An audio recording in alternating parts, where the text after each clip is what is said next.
Hello everybody, how's it going? And welcome back to the As Always podcast, episode 136. I'm one of your hosts, James, and I'm joined, as always, by Tyler. As always, how's it going, my friend? It's going pretty well. How you doing? Doing very well. I feel like after the last episode, I need to be really excited when I say as always, because Ethan called me out saying I get tired every time, and I don't think that's true. I think he's trying to get in my head, and you guess what? It works. So here we are. Now you're thinking about it. I'm thinking about it. Excited to be here, James. We've got a lot to discuss. I didn't need to write much of a list, but I did a little thing anyway, just to remind me of a couple of things. But at the end of the day, it's pretty clear what we've got to discuss. NextGen's here. Valhalla's here. A lot's happening, man. A lot's happening. A lot is going on. So we've got a lot to get into. So we're just going to crack into it. So ladies and gentlemen, if you like what you're listening to here and you want to hear or see, if you're watching the podcast on YouTube, more, head over to patreon.com/as always. And for just $1 a month, you get exclusive access to the Patreon exclusive podcast, the Clubhouse podcast about podcasts on the internet. There's over 95 episodes for you to stream right now for just $1 plus. Early access to big projects James does, or myself when I ever do big projects. Never.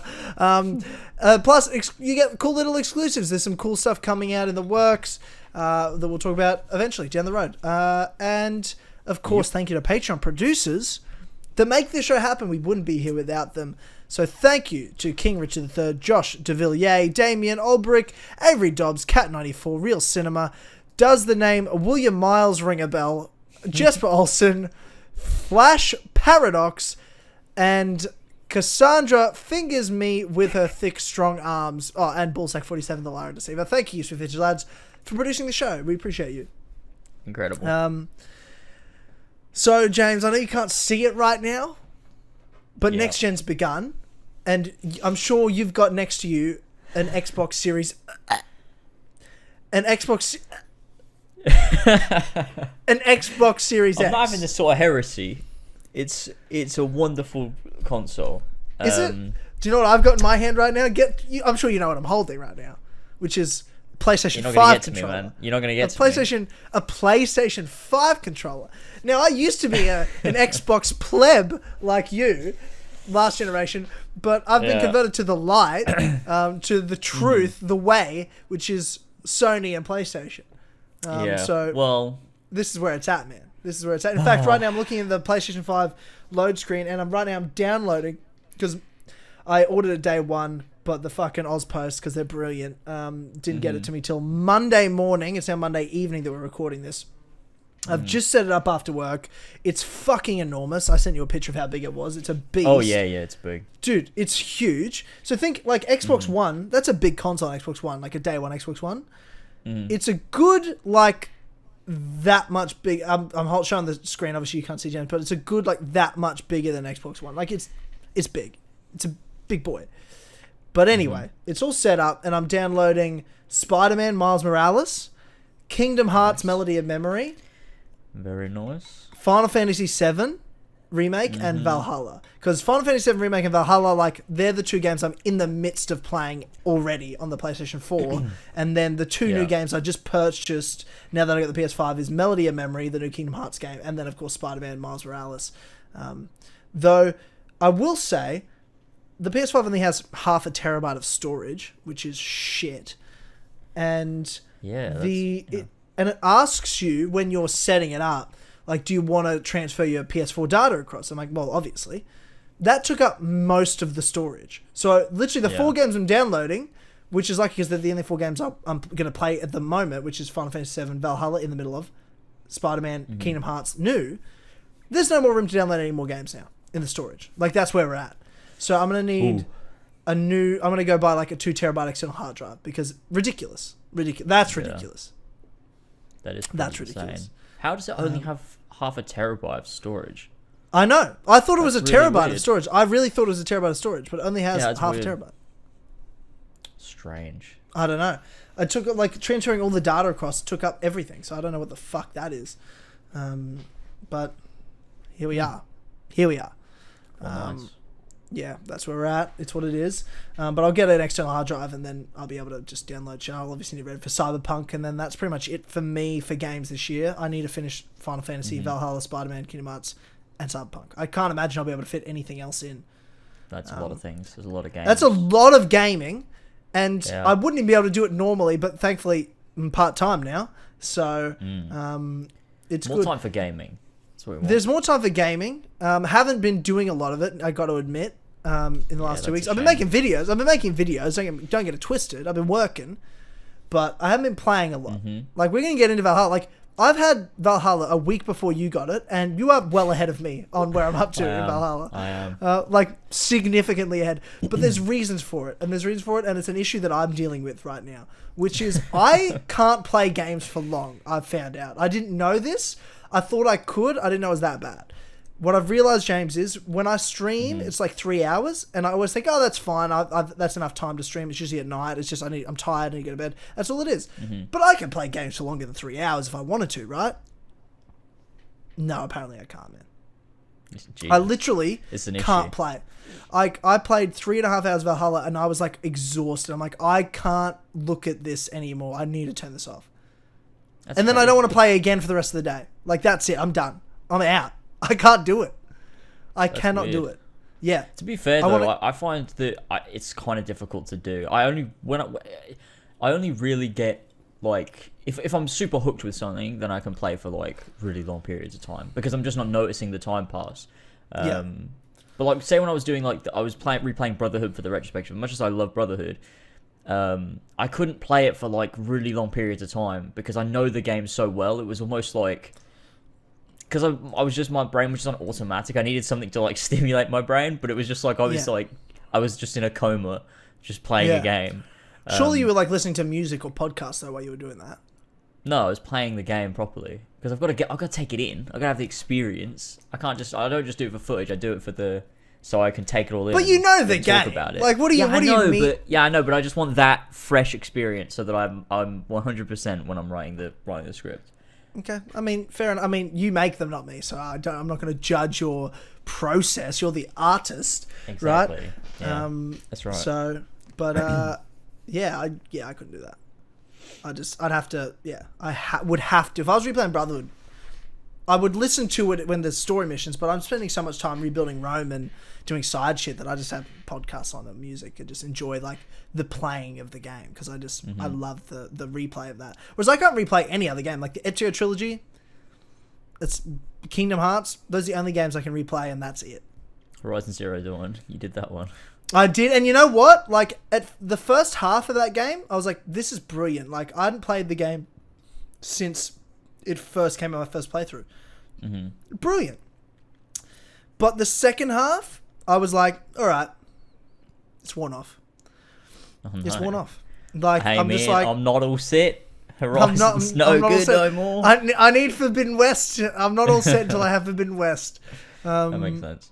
Yeah, so that's what. No, I don't know. Like, at first, like, you're getting used to the controls again and playing first. I'm like, oh fuck yeah, what is a well-made game? What a brilliant game.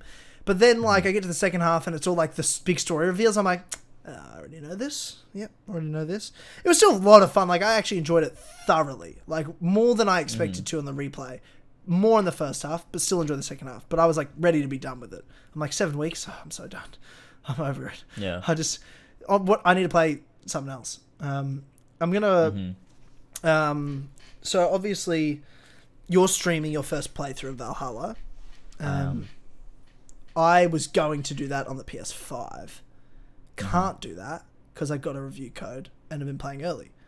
Yeah. So I'm like, I'm not gonna tell you what I can't do. What Ethan's doing, which is replaying it again now, straight afterwards. Ethan is just a machine. I don't know how he. He is a does machine. it. I don't know either. No. He can't enjoy that. Like, there's a reason he doesn't. Yeah, he's not. There's no a reason way he he's doesn't have doing his it for face fun. cam. Yeah, there's a reason he doesn't have his face cam on, right? Like, that's got to be because he's Too probably much in his energy. head like, yeah, he's Yeah. like, I can't. No one can see me. No one should see where I'm at right now. Yeah. Because it's not good. But yeah, man, I can't. There's not a chance I'm gonna replay it on the PS5. No. Like, I'm only 25 hours in now, so like, I'm just gonna jump in for what I'm up to and continue on the PS5. It's gonna be fine. Yeah. I'm going to stream, because I wanted to stream to get the platinum. Once I finish the main story, I'm going to stream doing all the trophies That'll be my next stream series. It'll just be post game getting the rest of the trophies, because there's like, you got to complete everything to get all the trophies. So you got to do every side activity. So I'll just stream that, like doing that while I do that for fun. So that'll be something good, since everyone else is streaming their first playthrough. I think I'll record my reactions to like the ending and stuff, so I can put them out in separate videos, but I won't stream them, if that makes sense. That sounds good though. I think that would be good, because then you've got a unique thing to do. Like doing the trophies and everything. I think people will be down. People will love it. So cool. I think so. Now, James, I want to hear about you. What's been going on? What's new? You've got the Xbox. Tell me about it. Tell me everything. So well, Amazon fucked up, and so I got it a day late, which, you know, was a bit of a bitch, but that's all right. I'll live. Not 5 days late, so I think you're fine. Yeah, that's true. But yeah, I wasn't expecting the Xbox to be a big deal. Like, the real next gen for me was obviously the PlayStation 5, because it's everything's new. You got the new controller, you got the new UI, you know, all of that stuff. They've actually got exclusives and stuff, so that feels like the real jump to next gen. But switching to the Xbox Series X, from the Xbox One X, was a pretty like reasonable jump. It feels pretty cool. Like when you've got it all set up and like you load into Valhalla, and you're playing it at like 4K 60 FPS, and like it loads so fucking quick. I put up a video showing the comparison and everything. It's so fucking quick. It's ridiculous. Like, there's barely any wait time. Like, if the game crashes for whatever reason, on Xbox One X, you'd obviously be like, oh, fuck's sake, now I've got to sit through all the loading again. But, like, it's so quick on Xbox Series X, like, it just doesn't even matter. It takes, like, 50 seconds and you're back into the game from like, your Xbox dashboard. So, like, going through all of the loading of, like, getting into the main menu, then clicking continue and everything. It's fucking insane. I'm like, that's crazy. And then on top of that, obviously, like, the fact they've got Game Pass, now EA Play is part of Game Pass. And you've got Quick Resume. Like, that's crazy. Testing out Quick Resume was so much fun. Like, I had like 4 games open and I was just switching between them, and it was so quick to just switch between all these games, and they're all running so well. It's crazy. And it feels really cool. So it's one of those things where you can see what Xbox are doing, and like it's completely different from what PlayStation are doing in a sense. And I just think it's really cool. I just think a lot of the features are just really impressive when you're experiencing them. And that was really cool. Yeah, I've just got up your video, like opening it up and showcasing it while you're talking about and describing it. And it's a weird looking console. Like, it might be the weirdest. I kind of like it a lot, to be honest. Yeah? Because I feel like it encapsulates an Xbox, because it's a big box. There's something about it. When I see it over there sitting on my desk, I'm looking at it now, it kind of just looks good. Like, I don't know, something about it. Controller. I'm kind of a fan. What's the thoughts? It's pretty much the same. Well, it's better though. Like, it's a nicer controller than the Xbox One. It's very similar, but yeah, it's slightly smaller. I think it's a little bit like the shape is slightly different. I just feel like it fits better in your hand.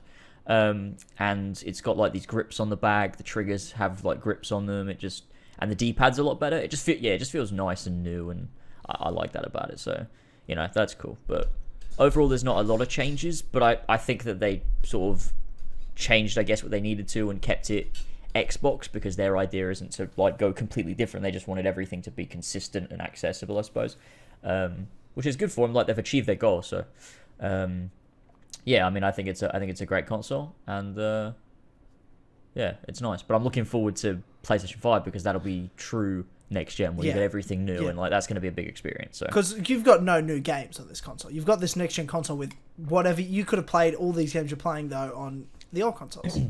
Yeah, which not the PlayStation 5's different, but there's no like new launch exclusive on the Xbox. No, whereas, you know, PlayStation 5, you've got Spider-Man, you got like Miles Morales in the Spider-Man remaster and everything, which obviously, you know, Miles Morales is on PS4 as well, but on PS5, it's like, it's better, and like it's that new experience, and it's like launching with the console, so it feels part of it. As well as like Demon's Souls, that's not on PS4, that's only on PS5. So there's that. But yeah, Xbox doesn't. From what I know, Xbox doesn't have anything that launched with the console. I'm not sure if I'm missing something, if there was something that launched with the console. Yeah.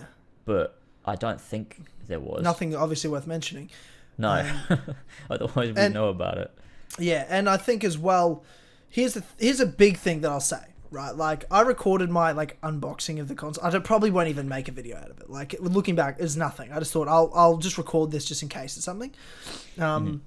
But what I've found is I haven't like I'm excited to get the PS5 and everything, but I'm like, I mean, I'm just gonna be playing Valhalla.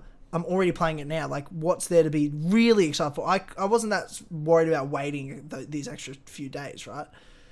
But as soon as I opened the box and I looked at that controller, I was like, oh shit.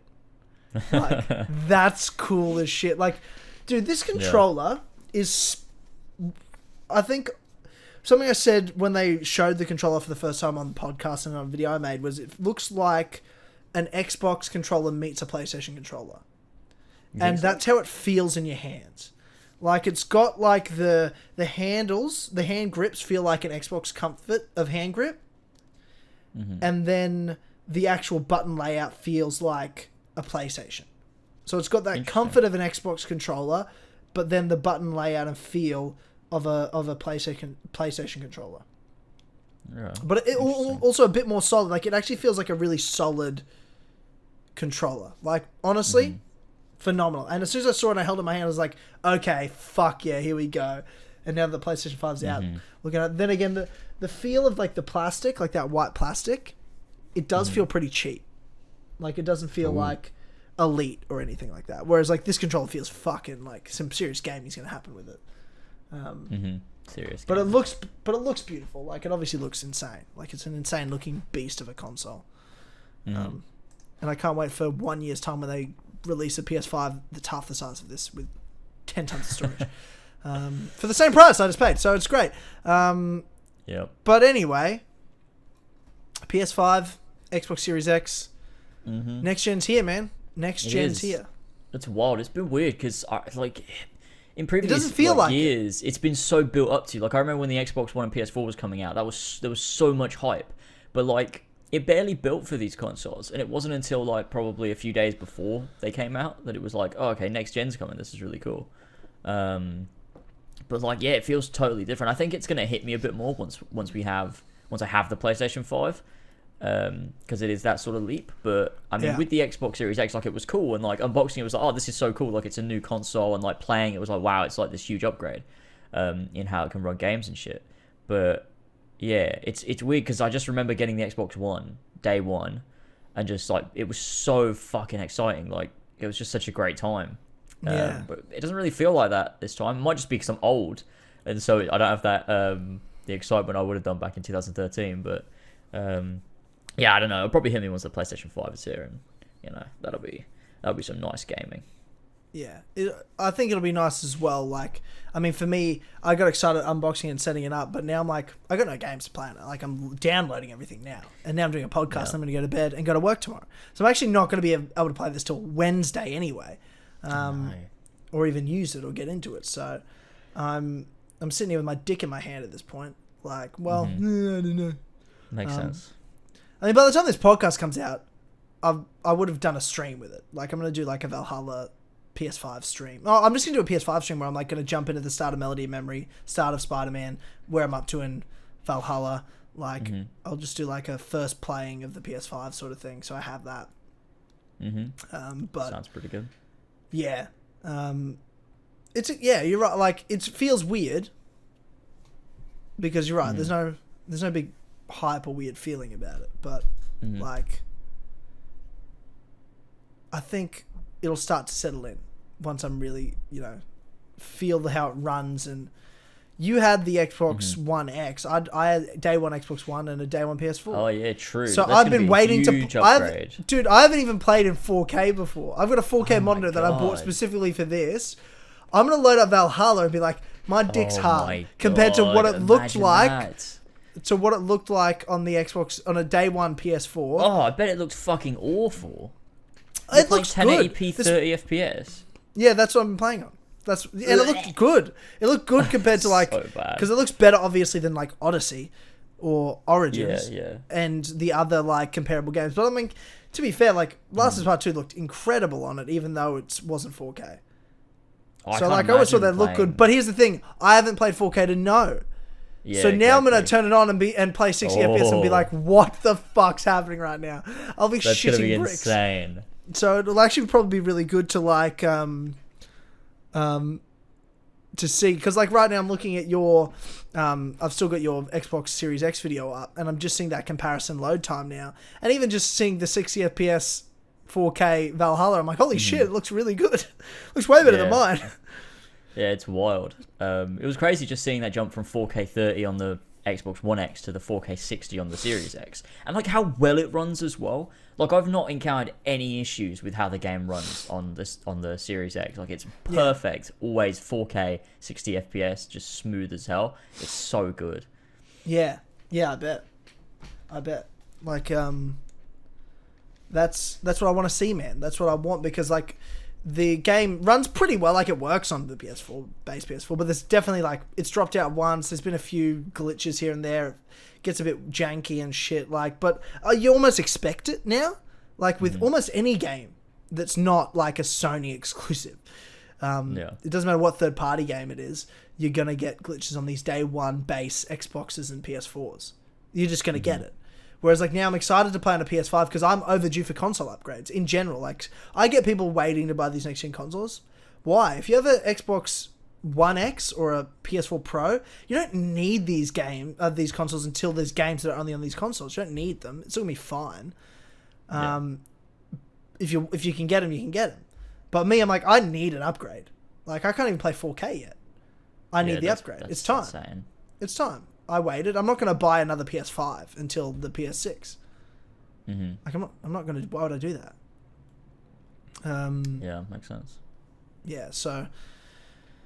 Yeah, that's where we're at. And it's exciting. It's very exciting. Like Spider-Man Miles Morales is 85% downloaded now, and I'm like, I just want to load it up. I just want to load something up. I'll load Valhalla up when that downloads, but it'll probably be like right at the end, because I think Melody of Memory is like 4 gigabytes. Like it's not a big game. It's PS2 graphics. But somehow, like true. I'm looking at all these games that are downloading right now, and I'm like, I'm the most excited for Melody of Memory. God, I haven't even fucking played it yet. It's been out for days. I want to fucking play it, but I just don't have time. Like there's so many games that are coming out as well. It's so annoying. I'm just gonna have to wait until I have time. Yeah, I'm just gonna have a bit of a dabble in it, but I'm not gonna get into it until I finish Valhalla, and then I'll probably play Melody of Memory before Spider-Man, I'd say, or I'll alternate between them. I don't know. Fucking. I'll probably do it after. I'm just like prioritizing. Like, what am I gonna make videos on? I'm not gonna make any videos on Melody of Memory because no one will watch it. So no, other than Horsey and Fox. Waste of my time. Yeah, and that'll be Horsey and Fox. But I'll probably because like I would have saved it for Horsey and Fox because we were actually meant to be streaming Horsey and Fox 2 days ago. We would have been this like Saturday just gone. But were you supposed to be streaming Melody of Memory? Yeah, we're gonna do our hardest difficulty and do everything, but because of lockdown we can't because it's illegal. Now, so here's my thing. Here's my thing though. Right, like here's my thing. Right, just do it. No, because we can't go live on YouTube and do. No one's gonna dob you in, man. No one gives your brothers. No one gives a fuck. But it's also just wrong. We shouldn't be doing it. What do you mean it's wrong? Dude, your country has COVID. It's over. It's too late. It's not like Australia where we can fix things. It's been almost a year. Guess what? Your country has COVID. Deal with it. It's over. Just accept it. Why are you doing things? I'm not disagreeing, but what are you saving? What are you doing? How things are. You're not protecting anyone. You don't have COVID. George doesn't have COVID. You both have COVID. It doesn't really matter. Yeah, everyone has COVID in your country. You know what I mean? Like, I know. But you're not going anywhere else. He's not going anywhere else. You've just yeah. Well, anyway, I mean, at the same time, there's also so much going on that honestly, it might just be better to wait anyway until maybe December or maybe even January. I don't know. It depends. But I mean, I'm so busy with Valhalla as it is, and then the PlayStation's coming out, Spider-Man, Demon's Souls I'm gonna have to stream, and then bloody Cyberpunk, which probably isn't gonna come out, but maybe it will. Who knows? I don't know. But there is so much going on that maybe it's better to just fucking leave it because people are gonna watch whenever we do it. Regardless, so it doesn't really matter. True. we don't need to rush into it. We can save it. And also, I think we're going to do eventually at some point Final Fantasy VII Remake on hard mode as well, because George has been playing that for his Road to PS5 series, and he's been absolutely loving it. So we think we're going to do that as well at some point. So that'll be cool. So Horsey and Fox will be the 2021 is year of Horsey and Fox. I'm sure of it. All right. Fair enough. I won't push you any further than that. But I'm just saying, I'm like, at this point, if your country's got COVID, it's got COVID. You're not doing anything. Like, what's lockdown? I know. Fuck you. Well, nothing. It shouldn't really. Your government fucked yourself. It already happened. It's over. You either fixed it by now, or you're never gonna fix it. That's where we're at. I feel. That's my opinion. Yeah. Probably. Why ruin everyone else's life at this point? It's already over. Yeah, I know. Oh, fuck COVID. I'm not fucking talking about this again. I fucking hate it. Yeah. It's so depressing. I'm fine with it, bro. I'm fine with it. No one has COVID here. Dude, I'm going to rub this in. I'm just going to rub this in. Okay. So one of our biggest sporting events every year in Australia, probably the biggest Australian sporting event other than the Aussie Rules Football Grand Final, is State of Origin. Queensland versus New South Wales, Rugby League, State of Origin. Yeah. Now, it's a 3-game series. It's now tied 1-1. And it was like, we didn't think, it usually happens middle of the year. COVID delayed it. But we had the first one was in Adelaide. They had like 75% capacity in the small Adelaide area. Then the next one was in Sydney. They had like 50% capacity. It was like 40,000 people there. No, not even like 30. Now, I've got tickets to Wednesday night to Suncorp Stadium, Brisbane. Now, Queensland's COVID-free. They've just released now 100% stadium capacity. So there's going to be sold out, 52,000 sold out stadium, no COVID. Suncorp Stadium for State of Origin. This is the first sporting event in Australia that'll be 100% full capacity since COVID. And I'm going to be there for it. The atmosphere... I'm just thinking about the atmosphere of the world being back to normal. The world being back to normal. Sorry. Australia being back to normal. Not even just Australia, Queensland. Just Queensland, my state. Back to normal. Like, we've been normal for a while that, you know, we can live our lives and do whatever we want, go out and have fun. But they're like, you can now dance in outdoor venues. You can do all, like, so many restrictions have just been lifted as of today or tomorrow. Yeah. One, like, other day or tomorrow, like, the very minimal, like, restrictions. And now it's 100% stadium capacity. I'm like, holy fuck. Holy fuck. Full 55,000 at a stadium for this. Like, I can't believe it. Yeah. This is unbelievable. And then I look at you, and you can't even record. You can't even stream fucking video games with your brother. It's such bullshit. Like, oh man, it pisses me off, James. It pisses me off. Yeah, I want to kill myself. Like always, to be fair. So you know. Yeah, it doesn't. Yeah, as always. You know. Not much has changed. Yeah. It's just business as usual, really. Yeah. As happy as I am for myself, I do feel bad. But I'm just so excited about my own life, and selfishly, you know. Yeah, I'm fucking exhausted with it. I don't know. This is just life now. Like, I don't know. Yeah, I know. This is just how things are. Oh, God. Yeah. Okay. I should have brought it up. I'm sorry, buddy. Yeah, well, you've ruined my day, so... Yeah. Well, you're doing a podcast. It was already ruined anyway, so it's fine. That's a good point. It's already ruined. Fuck. Yeah. There's another thing we've been doing, though, that's pretty cool, which is we announced our charity event, hashtag #GamersAgainstCancer. Well, you announced the charity event. Oh, fuck. I was streaming Assassin's Creed Origins at the time. Yep. And everyone was like, "Oh, Tyler's video went up." I was like, "What the fuck do you mean Tyler's video went up?" It's not. I don't understand, because obviously you must have said it for the wrong time. No, here's the thing. Because you knew the right time, because you confirmed. I uploaded it talking to you after a podcast. Yeah. I was like, "What time will it be?" And you said 3 a.m. And I'm like, "Okay." And I set it to 3 a.m. That's the time I set the upload to. No, you didn't. No, here's the thing. I did. Okay. Now, here's what went wrong. Okay. A few days earlier, Australian Daylight Savings started. Now, in Queensland, there's no Daylight Savings, so my time doesn't change. Right. But my PC time did. So my PC was an hour ahead. So when I set it to 3 a.m., I actually set it to my 2 a.m. Oh. That's what happened. That is what happened. That's what happened. Understandable. But yeah, I mean, we got a good meme out of it. I posted that video of you from last fucking As Always podcast. Yeah. Saying, what was it? What's the phrase? What was it? Like, fuck that, I'm not waiting. I'm not waiting. Fuck that, I'm not waiting. That's the best. That was perfect. Yeah. But yeah. But yes. Hashtag GamersAgainstCancer is what we're doing. If you haven't already checked out the announcement video, you can go onto any of our channels, being me, Tyler, Ethan, George, or Conversations. Probably not Conversations. Don't go over there. Watch any of the other ones. But watch the announcement video if you haven't already. It gives you all the details of... well, not all the details. There'll be another video closer to the time that gives you all of them. But this is sort of what we're doing, why we're doing it, our own personal stories, some insight into breast cancer in general, because that's what it is for breast cancer, and exactly sort of what our plan is with this. We've got a big goal. Our goal is £15,000 that we want to raise while we're doing this across the 4th to the 7th of December. We're all going to be doing different stream events on each of our channels to try and raise money. I mean, we've already passed £1,000 raised. It is. It's £1,035 right now. Yeah.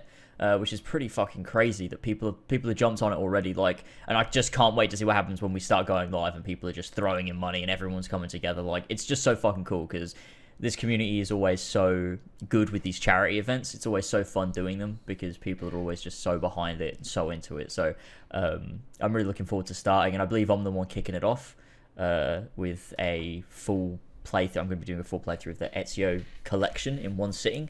I'm just going to keep playing it until I finish it. And like hopefully we can raise like a ton of money in that time. Like, it'd be cool if I could raise like £5,000 to kick things off just in that first stream, just get things fucking going. But yeah, it's gonna be fucking hype, and it's all going to a great cause. So I'm planning like 4 shorter stream events over so one each of those days, but they'll probably be anywhere between like 2 to 5 hours, if that makes sense. Because I believe I'm like working most of those days. Which is fine because I'll just, whenever I finish work, I'll just come home and, like we do now with the podcast, I'll do a stream. Because I still work every second weekend, but just way less during the week. So it just happened to fucking land. I just checked my roster. It just happened to land on that weekend that I'll be working, I believe. I might have to double check that. If not, I'll be able to stream a bit longer. But I want to do 4 different things. Like, you're doing the Ezio collection. What else are you planning on doing after that? Nothing. I thought we were doing one event each. I thought that was. Oh, really? Yeah. Okay. Yeah. Cool. I wasn't sure. Yeah. I thought we would just sort of do. I was going to do whatever a bunch. you were doing because it was like because you didn't know when you logging for one. Yeah. Like, I just thought like I'm going to do like 4 short events, one on each day, but something different each time. So I want to do something with David Jerome. Like we did that like busking stream. I want to do one of those. Oh yeah. So like play music and like when people donate to the charity event to the charity page, they can because they can leave comments to leave song requests for us. Yes, that's a good idea. And David can play the songs and stuff. So do one of those. I want to do something with Jared. Like a bit of a just sit down, like even if it's just like a podcast or like play a game with him or something. Then I want to play. I'll continue maybe whatever I'm up to in my Valhalla Platinum stream series. Like do just one of those in amongst that event, and then maybe a 4th one of something else. Me playing something else. I don't know. Maybe everyone can decide what I play. But yeah, okay. I was thinking that. At least I'm gonna do at least more than one, but they'll be short, like 3 hours. I have a little. Well, actually, I don't want to say it. I don't want to say it because I think it will encourage people to maybe not donate. So I'm just not going to say it, but it might be a thing. I just leave it out there. Can you text me? I don't know what you're fucking talking about. Well, I just have this like idea. I'll text you. Hold on. Yeah, just text me. Are you meaning like people won't donate until then? No, I'll explain. You text me and I'll I don't know, I'll talk about something. So weird. I don't know what you're saying. But yeah, the event's super. Like, I'm so excited for this, and it's a great cause. And obviously, if you've watched the video, you've heard my story. Like, I showed my mum the video, and she told me she's cried and has watched it like 5 or 6 times. And I was there with my dad when he watched it, and he got emotional. So it means a lot to my family that we're doing this, and they didn't even know I was doing it until the video came out, and I sent it to mum and showed her. So it's that's all. Yeah, it means a lot. It means a lot to my family. So I appreciate everyone that's already donated and the support that's happening for it. And I know we all do in the Four Pillars as well as Ethan. And there's many people that are affected by this in the community, and the reaction's been phenomenal, and everyone's been so amazing. Yeah. All right, you've just texted me, so I'll just. I have just texted you. But yeah, it has been great seeing everyone's reaction, everyone getting it, everyone using the hashtag. It was crazy when I was on stream. We just had like hundreds of people just, tweeting about it and everything, and it's really cool. Like, even the people that are like, young and can't donate, or their parents are like, nope, it's a scam, we're not having you donate, or whatever. They're just sharing it, doing all that stuff. So it's really cool. Mate, it's really cool. I really hope whatever you just said doesn't happen. I really hope we can not make that not happen for you, because that sounds awful. Yeah, but yeah, I think we're gonna smash this goal. Is basically where I'm at with this. Yeah. No, I see what you're saying. We need the rooks. I think. So we do need the rooks. We do. Yeah, we do need them. I'll bring the lads. Get them donating. Yeah, that's what we want. Yeah, it is. 10 years ago today, at the time we're recording this, obviously when this comes out, but 10 years ago today, and the reason this podcast isn't coming out in 2 hours that it normally does, is because your Brotherhood retrospective is coming out, and that means it's the 10-year anniversary of the best Assassin's Creed game, Assassin's Creed Brotherhood. Isn't that fucking crazy? There's been 10 years. It feels like so much longer, because I can remember like playing it, and I was a fucking child when that game came out. How old were you in 2010? I was 15. Yeah, I was 15. I remember playing, I was in the 9th grade. I remember playing Brotherhood, like it just come out, like on the first day, it was like my grade 9 dinner. Like the end of year, grade 9 dinner. And we were all wearing like formal wear and shit. I'm 15. I looked 12, but I was 15. I actually looked 10, but I was 15. And I was like, oh my god, Assassin's Creed Brotherhood, this is so amazing. Blah, blah, blah, blah. I was obsessed. Yeah. Like, that's what was happening in my life. That's crazy. Then. And I can't even tell you guys what's happening in my life right now. Like, it's mental where I'm at in my life to where I was 10 years ago when Brotherhood came out. It is night and day.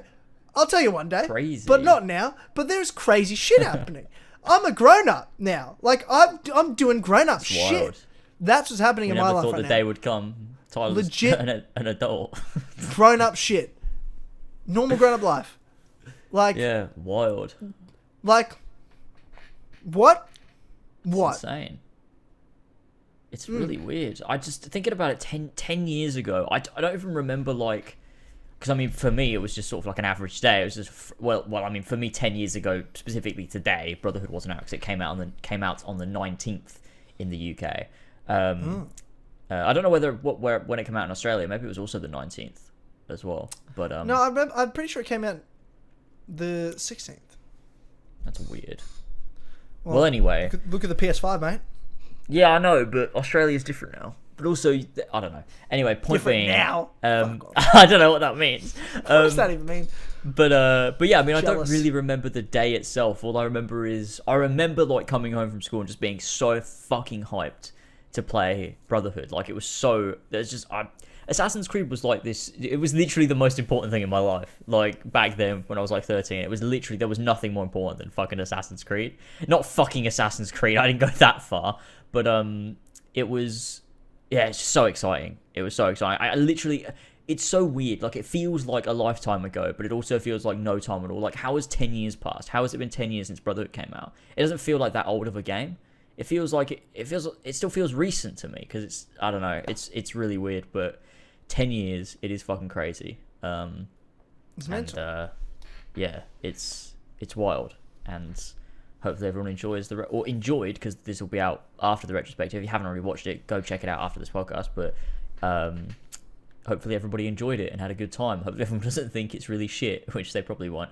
But probably not. Yeah, but you never know, mate. You never know. You never know. I might have fucked this one up. Could have. But I doubt. But not from it. what I've heard on Patreon. Everyone's really been liking it. Yeah, everyone's saying on the Discord, which was really cool. So thank you to everybody on Patreon that got to see it early. Yeah, it was really fun to make, and I finished making it quite a while ago because I had it ready and prepared because I knew like Valhalla was coming and everything.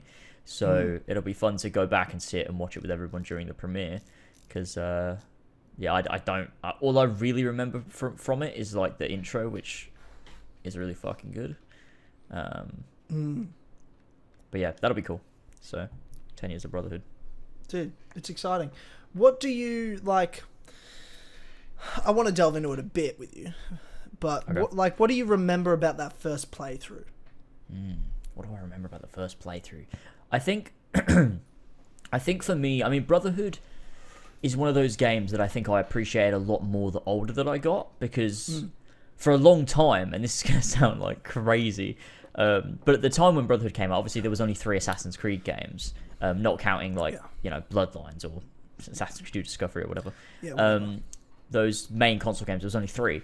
And for me, Brotherhood was my least favorite. I used to that was like the thing, like Brotherhood was like the worst Assassin's Creed to me. I think in some ways, I don't think I was disappointed with Brotherhood, but I think it didn't hit me as hard as AC2. And I think that's because a lot of Brotherhood's core storytelling is a lot more subtle than AC2. It's not in your face with a big conspiracy story and a revenge plot and all of this. Like it's the core focus of Brotherhood is the development of Ezio Auditore into the mentor of the Brotherhood. And that is the core story that you're following there. And it's a lot more subtle and focuses a lot around just assassin gameplay and stuff. And I think that after coming out of Assassin's Creed 2, I was expecting a big, huge story again, and it was a bit more personal this time. And so for me, I think it was a game that over time I came to love more and more and more. And obviously now it's my favorite Assassin's Creed game. But one thing I do remember vividly, and something that I've always loved, is loading into it for the first time, finishing the opening prologue and everything, and getting into the modern day, and just being so fucking excited because I was back with Desmond and Lucy, Sean and Rebecca, and being at the Monteriggioni Villa in the modern day, being able to explore it and everything, and go and collect those different artifacts you can get, having the different conversations, the truth, and the whole ending sequence and everything. The modern day sticks out to me in Brotherhood quite a lot, and it still does. It's the best they've ever managed to pull off modern day. And that was the thing I always loved about Brotherhood, even from day one, where I still was a little bit disappointed maybe with Ezio's portion of the game, which is crazy to say, but it was the modern day. I think is the thing that stood out the most on that first playthrough. It was I just loved it so much. I'll never forget that first playthrough of I just couldn't wait to find out what happened. I could not wait to find out what was happening next. I had to know what was next in Ezio's story. And at the time, getting a second Ezio game was this big blessing. Yeah. Never expected it. Because you had AC1 was neither. Altair and AC2 was Ezio, and you just assumed the next game was going to be someone new. So when they're Ezio's getting a second game, he's that important, I'm like, holy fuck. That's amazing, because I think he's that important too. I think he's that good of a character. Yeah. And seeing him continue to develop, Brotherhood has been my favourite Assassin's Creed game from the moment I played Brotherhood to now. It has never changed. That has always been my favourite Assassin's Creed. Because I felt like everything I loved about AC2, AC Brotherhood had, but perfected it and added to the world. I just loved what it expanded on in terms of the side content. I loved what it expanded upon as Ezio as a character, where he was him being the mentor. That Brotherhood system, what a great idea to have that Brotherhood system in there. Such an amazing concept. The first time using the Brotherhood system, I was addicted. I was like, this is the best part of the game. I just want to play this. I just want to recruit assassins and train them. Yeah. And go around and use them. It was so much fun. Yeah, definitely.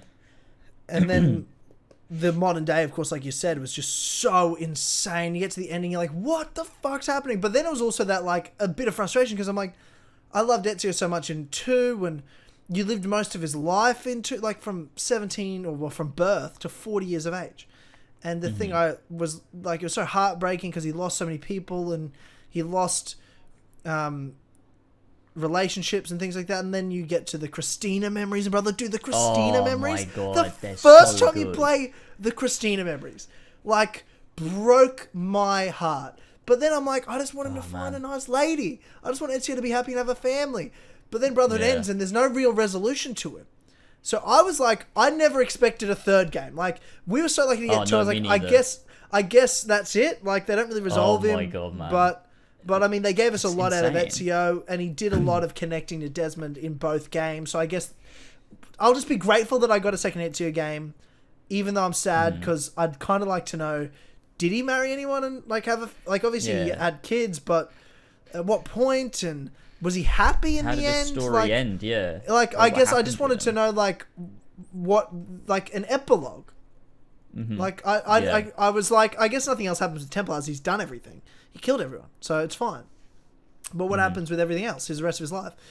But then you just didn't think about it. But then very early into 2011, Revelations gets announced, and it's like, what? Like, I remember the rumors and speculation to Revelations of when Ubisoft were doing that reveal. Remember when it was just like the black Animus black screen? Yeah. Do you remember that when they did there was like these they released like there was like the Animus stuff, and then they slowly added to that wallpaper that's Ezio like and Arabic Altair. writing. They added the Arabic writing, and there was so much like there was like speculation, videos and theories, and everything was like, it's gonna be Altair. Altair is back, and I was sort of like, I mean, that's cool. I'm excited for Altair to come back, but I was like, but if you're just gonna bring Altair back, like, Ezio again, I guess. Like, I remember when that first picture of Ezio showed up on the wallpaper, and it was, I don't think it was initially, like, I remember there wasn't immediately, oh, it's Ezio. I think a lot of people were like, is this Ezio? Is it not Ezio? Because Ubisoft didn't come out and say immediately, oh, this is Ezio. They were still building this wallpaper up. Yeah. And I remember, like, watching, you know, all the Assassin's Creed YouTubers at the time and everything. It was just so much fun. There was so much hype around it. It was insane. They used to do, oh my god, fucking brilliant. Who were you watching at that time? Because this is when I was deepest into watching, like, Assassin's Creed YouTubers before I made videos. Like, this is the stuff that started me making videos, was like Magnitude X on Gamers Beverage. Yes, like when he was doing these, Luma. Dude. What Luma? Of course, Luma. Other people as well. Another guy we won't talk about. I wasn't even going to acknowledge that, but okay. No. Yeah, it was crazy. Like, they were all making these videos. It was just so much hype. I think that Revelations really was what got me into, I think, really making like videos, because I made YouTube videos before, but it wasn't, I made my channel at the beginning of 2011, and there's some Revelations news videos you can find on my channel. I think I talked about the trophy list for Revelations, and I also made a video on Altair having a different voice as well. And there's some bits and pieces there, but yeah, it was a crazy time, and I don't know why we're still talking about Revelations when this is the Brotherhood 10 years. I know, but it's the Ezio Trilogy, and it's what Brotherhood transitioned to. So what was your feeling with? Well, I mean, like, so you obviously felt the same. Like, you want to know what happened to Ezio next, but you never thought there was going to be a trilogy. You never thought that. Like, no, the most hyped I've ever been for any game in my life, I mean, I'd probably say Kingdom Hearts 3. But, like, up until that point, the closest would be Revelations. But it's because of Brotherhood that Revelations was that much hype. Yeah, well, it's because of the whole franchise up until that point. Like, I'd been invested for 4 years. And he was the franchise at this point.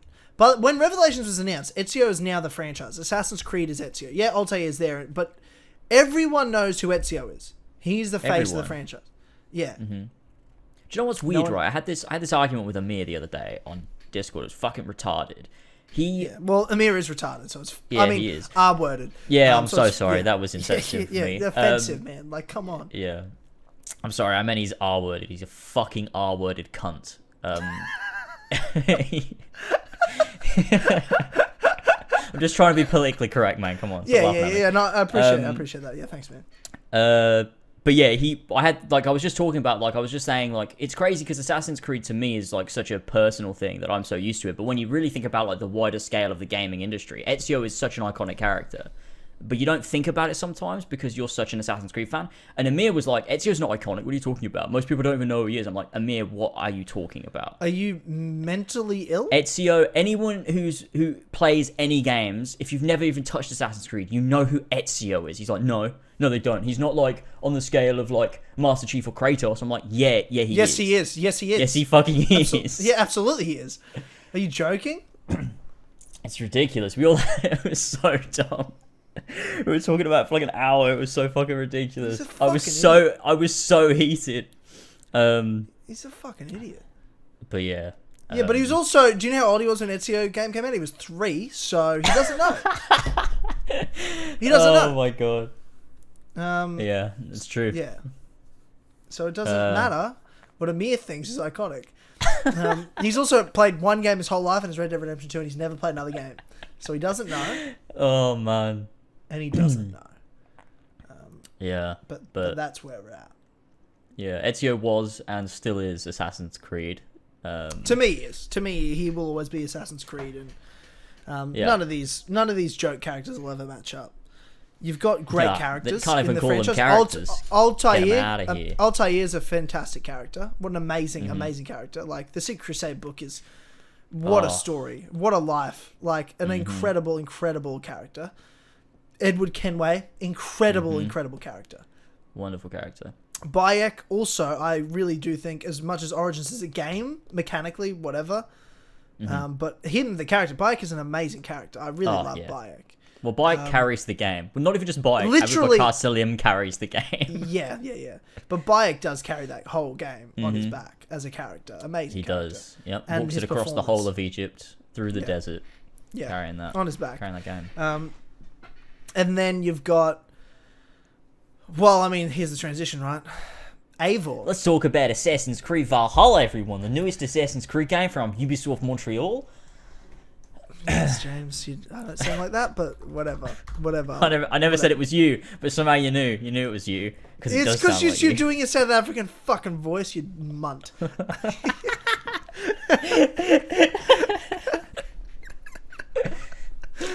Oh, fuck off. Yeah. But yeah, that's where we're at. Assassin's Creed yeah, Valhalla. so Eivor. What's your feelings? We're not going to spoil Valhalla.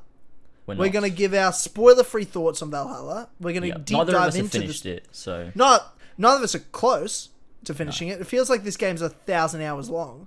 Yeah. Like, I've played 25 hours, and I legitimately believe I'm a quarter of the way through the game. Maybe. Well, we can talk about where you're at, and we'll see. Okay, because I won't spoil it. We know where the regions of the map are. We'll just talk about. Yeah, we can talk about. Yeah, what arc are you on? What region is it in? Yeah. Yeah. We just won't say what's happened and spoiler wise. We'll be general with things like, oh, how do you feel about the Hidden One storyline so far, and what do you like about it? Well, rather than be like, when this happened and this happened. So we'll be general. If you don't want to know anything, I guess you don't listen. If you don't want to know literally like any thoughts. To be fair, right, the game's been out for like fucking over a week now by the time this comes out. If you care enough that you don't want to know anything about the game before playing it, how about you just play the fucking game? What are you doing? Go play it. What are you doing? Agreed. Get off YouTube. Good point. Idiot. Right, yeah, so where are we starting? Which one to start with this? Well, let's start with Eivor as the character. Yes. Obviously, I mean, is it spoilers to general, like, we don't know the answers to this, right? Like, we don't know still why there's letting the Animus decide between male and female. But we don't know. I decided to just go for male. We know they're the same character. Yeah.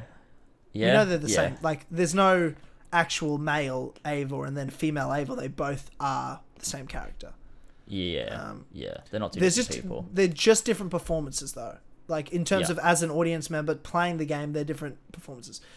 What do you think of Eivor, the character? And did you let the Animus decide? What's the go?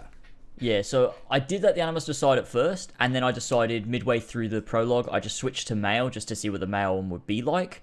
And I liked it more, so I just left it on male. Because I also did, like, I didn't understand, right, how the Switch would work. And I just decided, like, I was there and I was like, I don't want to get so attached to this one. Then have it switch to male and get attached to that one. And then have it switch back. I was like, I just want to stick with one. And I decided to test both, see which performance I preferred most.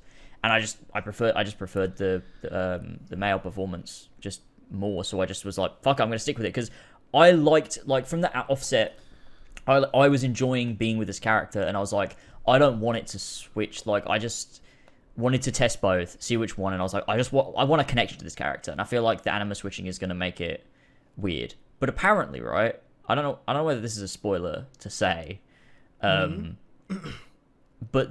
it doesn't actually. Apparently, it doesn't switch. No, bro. I was about to say that, and I let the animus aside. I played 15 hours of the game and didn't switch once. If you let the animus aside, hey, guess what? You're female Eivor. And I almost certainly know when you'll switch, and you'll probably get 1 hour of gameplay as the male Eivor. Yeah, I'd imagine, based on what I think the memories are. But I'm not going to say what it is. Yeah, I'm just going to say... I've been told by someone in the comments, and I'm like, that makes sense and is also really fucking weird as well. Why? Yeah, and I have my suspicions why. And things... I mean... I had ideas before the game came out, and they're not wrong, but they're not right. They're in the realm of what is the reality, I believe. I feel like I'm slowly putting it together, and I think it's actually going to be a bit fucking mental, to be honest. Yeah. And it could go horribly wrong, or it could be amazing. It could go wrong. Don't get it twisted. I really like Valhalla right now. The story is carrying the game. I love it. The story is absolutely carrying this game. Well, let's be honest with ourselves. I don't know. I don't know if I'd say that. I don't think. Where are you at? Where are you at?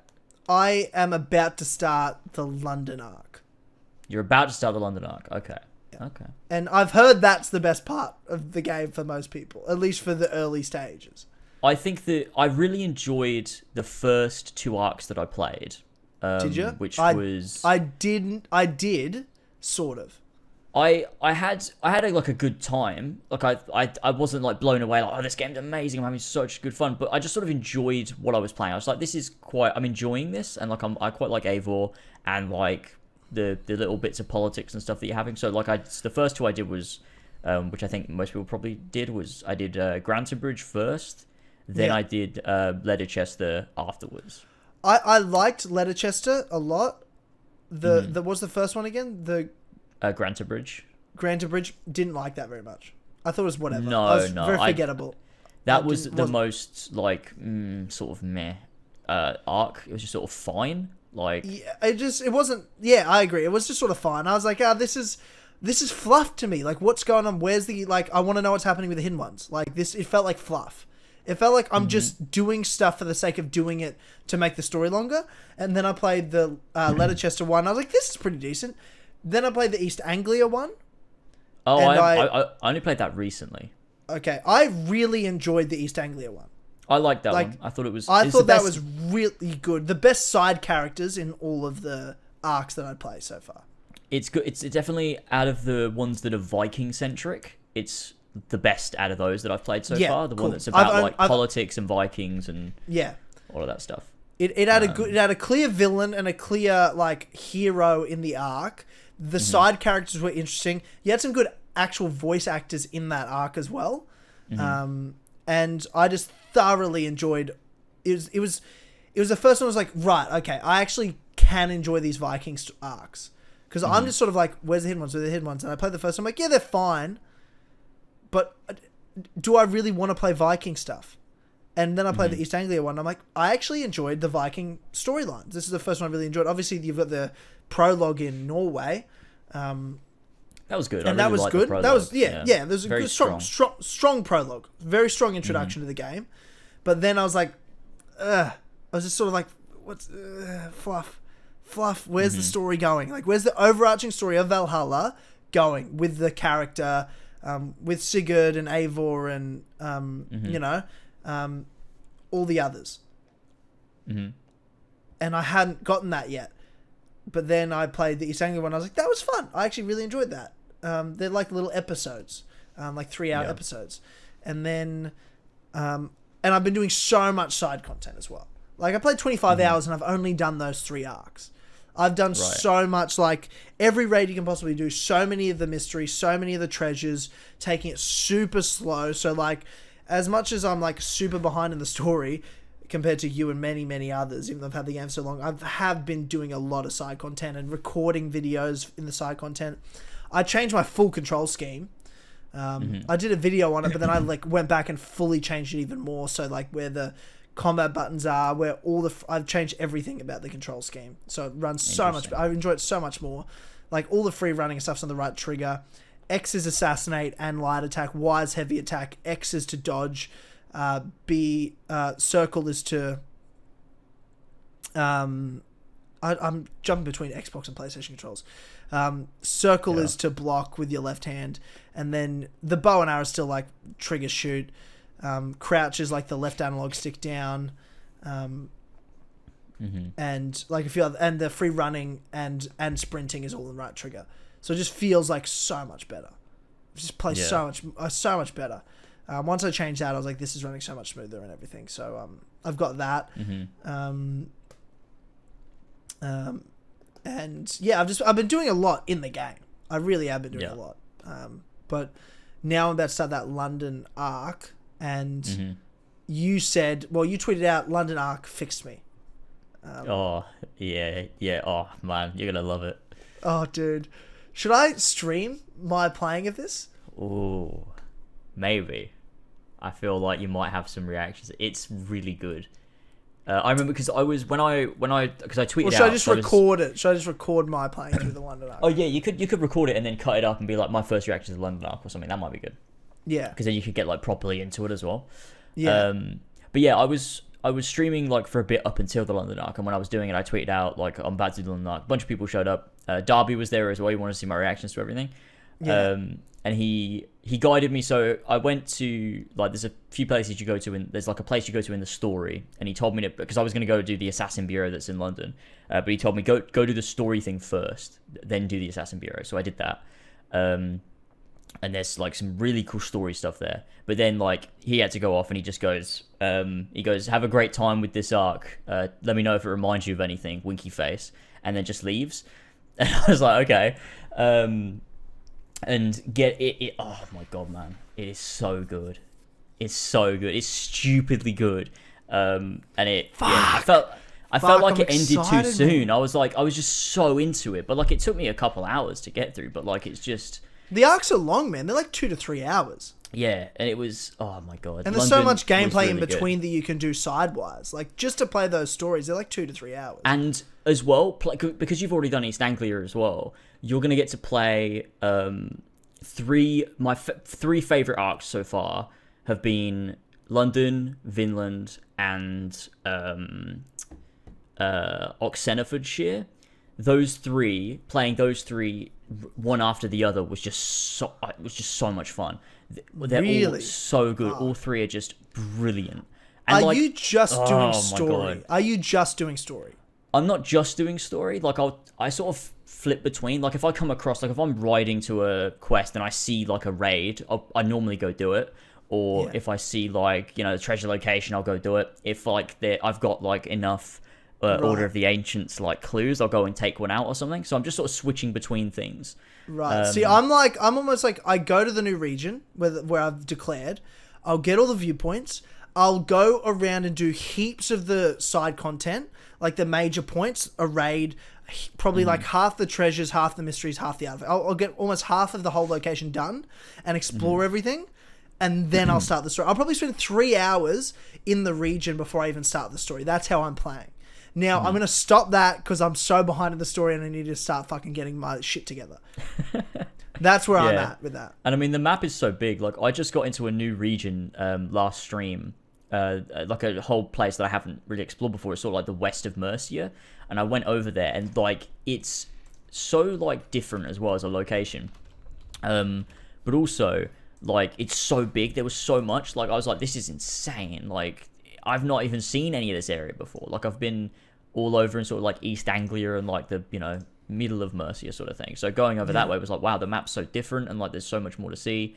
And I just like got to the top of a viewpoint and just saw the size of this map. It was, oh my God, it's I feel like they've really something that they've done in this game that I think is brilliant is they've really managed to take the genre they've been trying to do and give it an Assassin's Creed identity, and I think that's what's made it so compelling for me to play through. Is they've managed to take quest arcs and basically they're memory sequences, but they're just bigger memory sequences, and then you've got the way they've built this world is like it's split into like 4 major areas, but those are then split up into other major areas, each of which feel different from each other as you're exploring, and so it always feels good. And as well, on top of that, here's my comparison. Can I just ask you this? Are you saying, do you think it feels like the same way when you're in Venice and you've got all these individual cities, but then you've got districts in the cities that each sequence takes place in, and like you've got the Carnivale area, and that's for that sequence and story arc in AC2, and then you've got like the Bartolomeo sequence, and that's a whole like sort of different Venice area, and it feels like a unique area.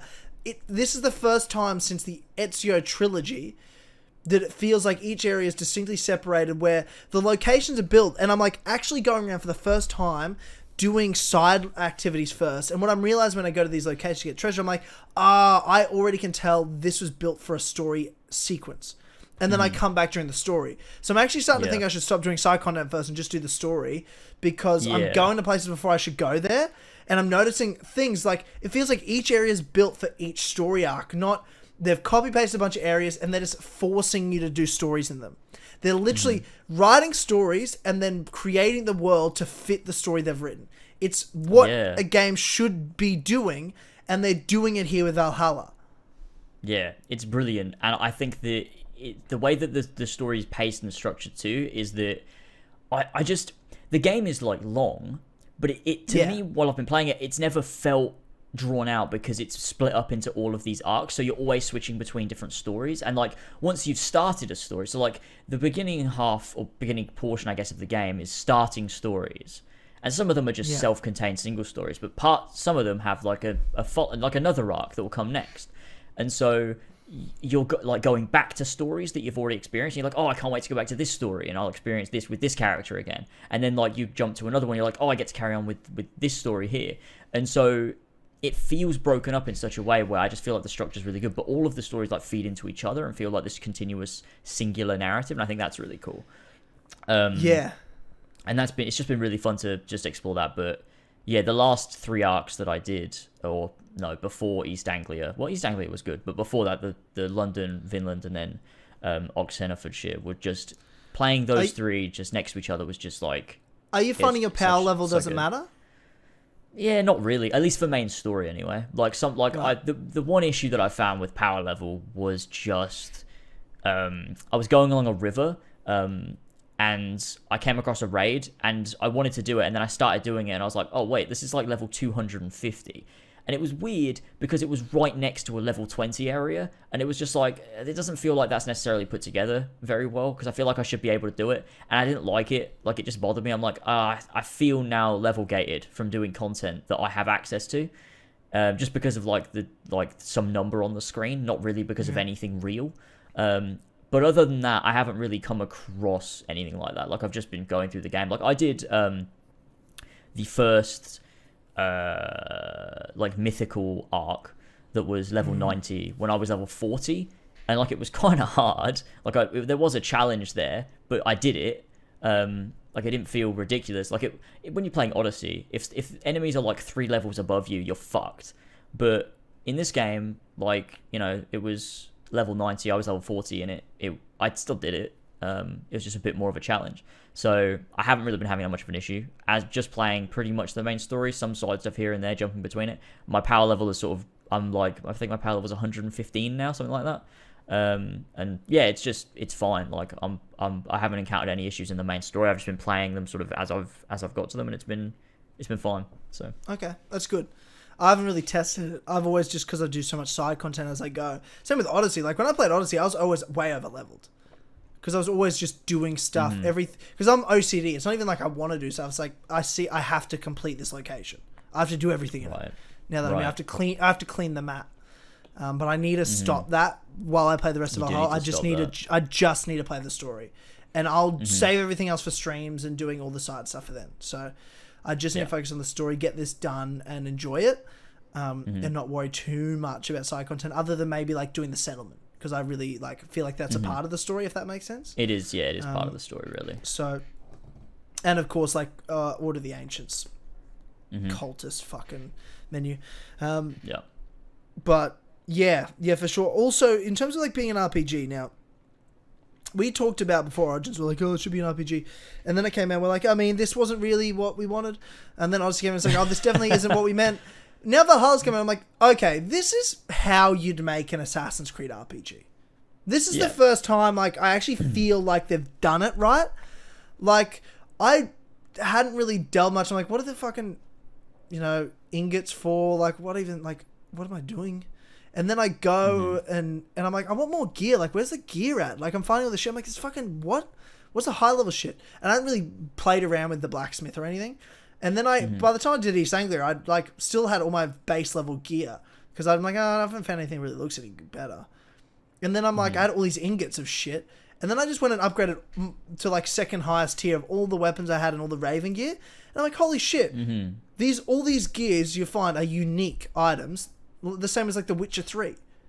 And you upgrade them and they look better. I'm like, just like The Witcher 3. I'm like, this is so much better. This is the best way to do it. Like the gear you have actually improves as you invest into it. That's so much better. I didn't even not know, just that, but I only recently worked that out. You've got like one thing I loved about older Assassin's Creeds is characters had like an identity about them, but then when you get to like, when you're playing Odyssey, there's no like Cassandra outfit. Like, I guess there's the default, but like everyone just changes shit. But like with Eivor, like you've got your Raven gear and like you wear that for like such a large part of the game that like that is your outfit. And like, when you play Assassin's Creed 2, you've got Ezio's robes, like Giovanni's robes that you're wearing. And obviously you can get other stuff that you can like different skins you can wear, you can upgrade the armor, you can dye it, or you can, get the armor of Altair at the end. But you've got that uniqueness about it. And I really like that about Valhalla is there's not that many gear sets when you're in the grand scheme of things. Like, there are a good few, but there's not so many that you're overwhelmed by just ridiculous amounts of gear. And so you're going to be able to... And you're not getting 17 of the same sword either. Exactly. Every item is unique. You can't get the same item twice. And so, like, every time you go to one of these wealth locations where you're going to be finding gear, you're getting something unique that you haven't got before and you might want to use. And I think that's really cool. It just makes it feel more Assassin's Creed, because I think that was always sort of what Assassin's Creed was about. It wasn't about getting like 16 of the same steel sword. It was about, building up your collection of these like weapons if you go to blacksmith and buy them or whatever. And so I really like that about it, and I think it makes finding gear way more special as well, because every time you do, you're like, okay, I know this is going to be something I haven't got before. And so when you go in to get it, it's this unique experience. And on top of that, every single like big piece of loot that you're going to be getting is hidden behind some sort of task or puzzle or whatever. So like when you see it, like you can't just run in, open the chest, run out. Like there's always something you have to do. You've always got to be engaged, like whether it's trying to get behind a barred door, finding the key from a guard somewhere, or anything like that, solving some sort of mini puzzle. And I like that about it. It keeps me engaged, and every single time I come across it, like I'm thinking and I'm trying to actually actively do something rather than just going and looting a chest and running away again. And I think that is good. It means that every single location is built with actual fucking purpose. And that's something that they hadn't done before. And I think it all just feeds into what Assassin's Creed is about, which is, being engaged and actually thinking about what you're doing in the world. And they sort of lost that direction, like, as the games went on, and like with Origins and Odyssey. So I just think this game has finally found an identity that feels Assassin's Creed within the genre they're making their games for, which is quite nice. Agreed. I think I had a few worries with those first two Viking arcs, to be honest. I was a bit like, oh fuck, I'm playing fucking Odyssey again. Those were like the story's better and everything. Like, don't get me wrong, Darby's writing, you can tell he's written this game. Yeah, you can tell. The writings are fantastic. It's my favorite part. But gameplay wise, like the combat, I wasn't getting into, man. And then those first two story arcs, I'm like, the Viking stuff, like the prologue, the introduction, like the first 20 minutes, strong opening, super strong. And then you get introduced, we're not going to say what happens, but you get introduced to the Hidden Ones. I love what they've done with the Hidden Ones. And I haven't done the London arc yet, but so my God. Like, they feel mythical, like mystical. They feel like really ancient, while also feeling very mysterious. Like we don't know much about them, and they're like this notorious quiet group. Like they're well established now. They feel like the assassins that are in Assassin's Creed 1. Is that how you feel as well? Oh, very much so. And I don't know if you've gone into the database and you've read like about them and stuff. Like there's Darby is padded out. I assume it's him that's written it because it feels like it. By the way, but he's database padded is back. out. But just to, oh my god, it's so good. Let's point that out. But if you go in and you read, so if you go to like factions and you read about the hidden ones, and then you read about like the assassin bureaus and stuff, he basically fills in a lot of gaps that we have. So like Origins didn't do a lot in a lot of ways, and he's filled in a lot of bits and pieces here, but not like the hidden ones I absolutely love. I think they're brilliant, and I love Hytham so much. I think he reminds me a lot of Malik from AC1. Yeah, he does. Do you like him more than Basim? Yes, I like him more than Basim. Is there a reason for that I don't know yet? Maybe, don't know. Okay, I like Basim because he just feels so like mature. Like he's the mentor. Like he just knows. Have you seen him since the start of the game? No, not since he left in the settlement. Oh, yeah, he leaves, doesn't he? Yeah. You'll see him again at some point. Well, maybe. I assume I saw him in London, but I don't know. We'll find out. But what they did was like, light spoilers, I guess, like how they teach you certain assassin ideas and techniques. Where social stealth gets introduced as a gameplay wise, where when you do leap of faith at the start of the game, you're not doing a leap of faith. Oh my god! You have to don't learn understand how it. much that You was have to so learn fucking it. hyped. I was playing my review copy, and I like before the game was out, and all I thought in my head was James is gonna come in his pants when he does this leap of faith mission. He's gonna like this is the idea, the concept that you have to learn how to do a leap of faith. James is literally gonna come in his pants. Like that's all I was thinking while I was playing it. Did you when I was in Norway at the beginning of the game, and you're on a high point and you do a leap of faith for the first time? I lost my mind because Eivor didn't do a leap of faith and just jumped off, and I was like, you did not need to do this, but you did do it, and like that immediately, because no one else has ever done it. Yeah, never. Like we've just accepted it before. Like why can Edward do a leap of faith when he's not an assassin? Just because I guess he can. Whatever. Who cares? And it just like it's that sort of care that I was like immediately. This game has depth and details. And Darby's been saying to me, because I've been talking to Darby a lot. He's been really enjoying watching my streams because he said that like I tend to really miss nothing, and I think that must be so rewarding. And it's so rewarding for me, like, because I love detail. I just love being able to just see all these minor details that 90% of people are going to completely miss. But, like, that is Assassin's Creed for me, is back in, like, 2010 with Brotherhood, there was so many minor details that the devs put in because they were like, fans are going to notice these things. And they stopped doing that because I think they just realized that so many people don't give a shit, that it doesn't matter, so they can just do whatever they want. But I'm so happy this game has so much depth, and like, I mean, there's a lot that you haven't got to yet, but there is so much depth to this game that is just I appreciate it so much. Like, just on a personal level, I appreciate it so much because I love being able to pay attention to something. I love being rewarded for paying attention because it feels good, like when I can link things together, and like, yeah, it's just wow. And I was gonna say, before we got into this weird tangent, the hidden ones I love, but what I love maybe even more is what Darby has done with the Order of Ancients in this game. Right. And see, I'm not that deep enough in the Order of Ancients. They're very still. Eivor doesn't really know who they are yet. Yeah. He knows their name, but he doesn't like. He's like, I guess I'll kill them because the assassins are my mates. Obviously, I won't say too much because spoilers, but I really love that he has made a clear-cut distinction between what Order of Ancients are and what Templars are, and you can tell, and it's so good. Oh, I need you to play the London Arc. It's so good. It's so good. Oh man, okay. So I got work tomorrow, but on Wednesday I'll do a stream in the first thing I'm going to do is I want to stream in the morning the PS5, me playing the PS5 for the first time, a bit of all those games I've got. But then I'm going to record after that and play the full London Arc, and I'm going to record my reaction to it and then cut it up and make it a video. Yes. Just because I feel like the London arc's going to be a memorable thing for the future. Like, it's years in down the line, every we'll remember way, the London like, arc. Oh, just story, gameplay, and also like little details and secrets is perfect. It's just perfect. Like, I can't fault it.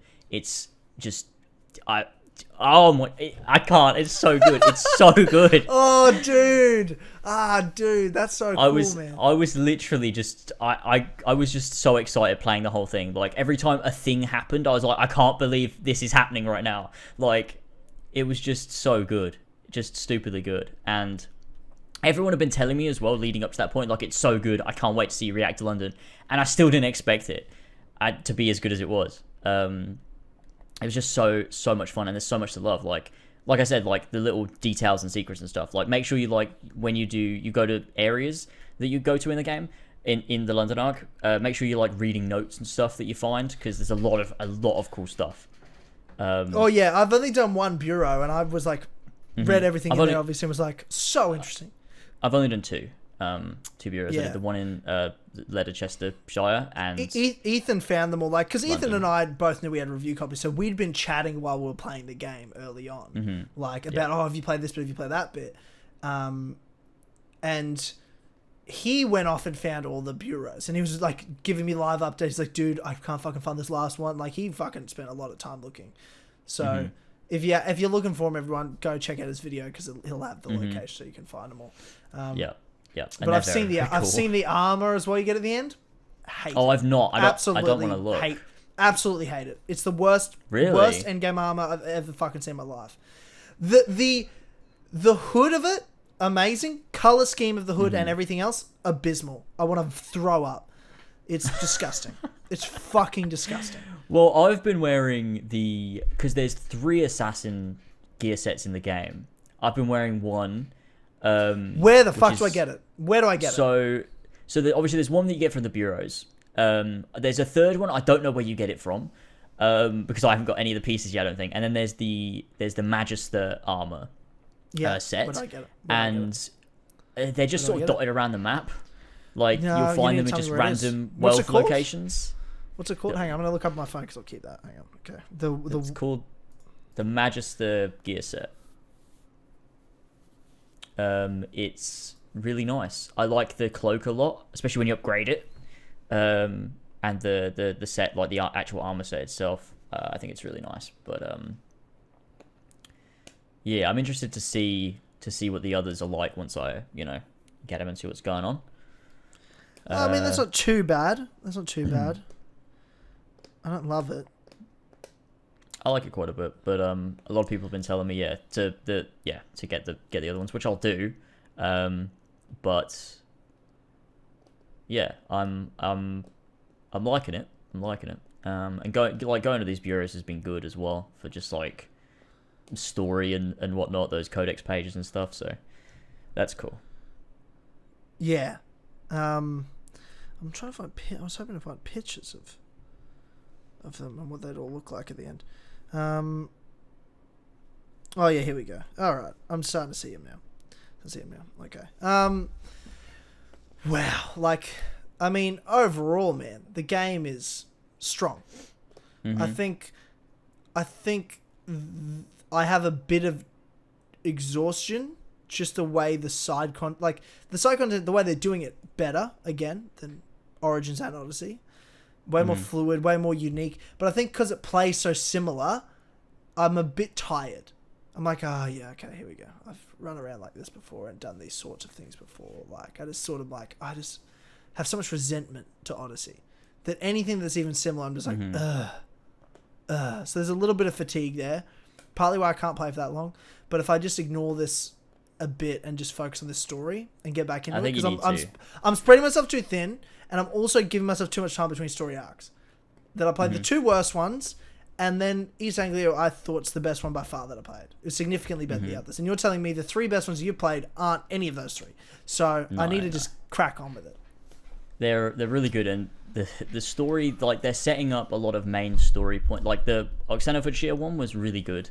Because what I like a lot about these is the game itself dabbles in references and like paying homage to Assassin's Creed and what it used to do and linking to past games, but it also does a really good job of telling its own story as well. And I think that the first time I sort of really got into that in a way was obviously the prologue's really cool and everything, and they set up some bits and pieces, but Oxenfordshire was the first one where it was like, this stands completely on its own and is really good and like so interesting, and this is very clearly like the main story of the game, the story thread that I'm going to be the most interested in, at least from what I can tell. Right. And it was really interesting. Like Darby has set up some like new concepts and stuff, and as well, like everything is linking. Like it's so, I can't, like, as an Assassin's Creed game has not managed to link ancestor story to the modern day and to past games in a way that has been done this well for probably a decade now at this point, or going on a decade. So you're saying Ezio Trilogy. That's what you're saying. Yeah, this is, and I think this is an easy one for me. This is the best modern day since Revelations, or maybe even since Brotherhood, because Revelations is like, it's like, it gets the narrative dead right. Yeah, it pushes us forward amazingly between Brotherhood and 3. But yeah, it doesn't have a lot of its own. I mean, if you count the Lost Archives, which I think is actually amazing, story-wise amazing. Oh, just not I love Desmond's Journey, and I love the Lost Archives. I think they're brilliant. Okay, so here's the thing: because I couldn't say anything to you when I first played the opening bit of the Modern Day, I was like, "This is the best Modern Day since the Ezio Trilogy." Yeah, that's my instant reaction. I'm like, the stakes that has been set up here are so big. We're not going to spoil anything, obviously. We're not going to say anything specifically, but the stakes that they've set up and the intrigue, I'm like, wait, I want to know what's going to happen. I legitimately want to know. And I remember telling Darby that, and he goes, "Do you like Layla now?" I'm like, that's not what I'm saying. I don't think anything of her still, to be honest. I just think the narrative concept that you've linked between why I'm in the Animus with Eivor and how it's going to impact the stakes you've set up in the modern day, phenomenal. Phenomenal, the way you've set that up. And then there's a few other things that are in there that I like. Not necessarily Layla, but there's a couple other characters. And just the way it's all been done, and then I went straight into the... dude, I can't wait for the Spoilercast, because I went straight into the I went straight into the laptop, and you know exactly what I found. You know what I found. And I was like, why are you doing this? There's a reason you're doing this. Why are you doing this? There's a reason you're doing this. And like, not just the things that like I wanted them to keep going from Origins. There's back shit that I got goosebumps from, man. That I got goosebumps from, man. And I'm like, why are you doing this to me? But one thing is, this has to pay off. So I'm excited for that stuff now. I haven't finished the game. I'm not even close. We could finish this game and go, fuck. They just dropped the ball again. They're like, it's like a fucking run of the field, and it's just looking like a guaranteed touchdown, and just absolutely fumbled it right before the line. That could be the case here. So, but right now, like in that way in the Monday, I am actually really excited to see where this all goes. Yeah, I think that they've grabbed me by the balls. Whether they get it right or wrong, I'm having fun now. So there's always that.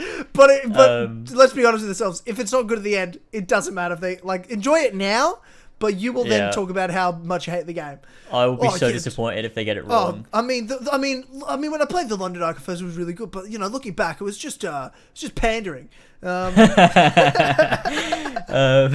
Jesus, I really hope that doesn't happen.